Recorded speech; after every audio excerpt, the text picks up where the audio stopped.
The night was eerily quiet until a sound of scraping paws echoed across the dimly lit street. A wounded German shepherd, his fur matted with blood, staggered toward the police station, dragging something heavy clenched in his jaws, a backpack.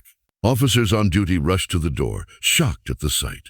This was Rex, a decorated 9 who had been reported missing after a failed raid earlier that evening. No one expected to see him alive again, let alone carrying what would soon expose a truth bigger than anyone imagined. Officer Daniels, Rex's longtime handler, dropped to his knees as the dog collapsed at his feet. Tears welled in his eyes as he carefully pulled the backpack from Rex's teeth. Something about the way Rex had fought through unimaginable pain to bring it here meant it had to be important. Inside the bag was a small black ledger, a hard drive, and a handful of photographs that made every officer in the room go pale. These weren't random items. They were evidence, damning proof linking a powerful crime syndicate to human trafficking, corruption, and even the attempted ambush that had nearly killed Rex and the task force hours earlier. Earlier that night, Rex and the tactical unit had cornered a suspect's safe house. But the operation went wrong. An explosion rocked the building, scattering officers. Rex had been separated from Daniels in the chaos. Nobody knew what happened until he dragged himself back, carrying the one thing that could break the entire case wide open.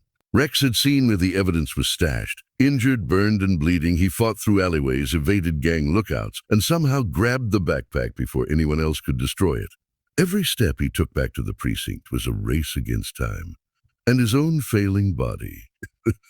The evidence inside the backpack was explosive, but it wasn't enough on its own. The gang was powerful. Corruption ran deep. Even some officers whispered that the case might disappear if they weren't careful. Daniels faced the hardest decision of his career: risk his badge and his safety by pushing this evidence forward, or let it be buried, like so many cases before.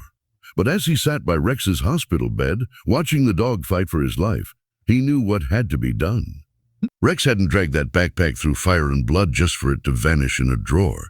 So Daniels and a handful of trusted officers began working secretly.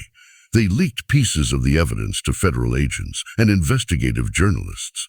Pressure built. Soon the crime syndicate that had seemed untouchable was front-page news. Through all of this, Rex's condition was uncertain. The vet said the injuries were severe: shrapnel wounds, broken ribs, burns. Officers visited in shifts, leaving badges, notes, and even their own patches by his kennel as tokens of support. One night, Daniels leaned close and whispered, "You saved lives, buddy. You did what no one else could. Just hang on, please." And Rex did. Slowly, against every odd, he began to heal. Weeks later, the task force watched as high-ranking members of the syndicate were led away in handcuffs. The ledger and hard drive had uncovered a network of corruption stretching across cities. Victims of trafficking were rescued. Families torn apart were finally reunited. And at the center of it all was the story of a wounded 9 who refused to give up. When Rex finally walked again, albeit with a slight limp, the department held a ceremony in his honor. Officers stood at attention as Daniels placed a new medal on his collar. The crowd of citizens outside the precinct cheered his name. The backpack Rex dragged that night carried more than just evidence. It carried a message. That courage doesn't always roar. Sometimes it limps, it bleeds, it suffers in silence, but it never stops. And that one dog, wounded but unbroken, reminded an entire city that justice is worth fighting for, no matter the cost.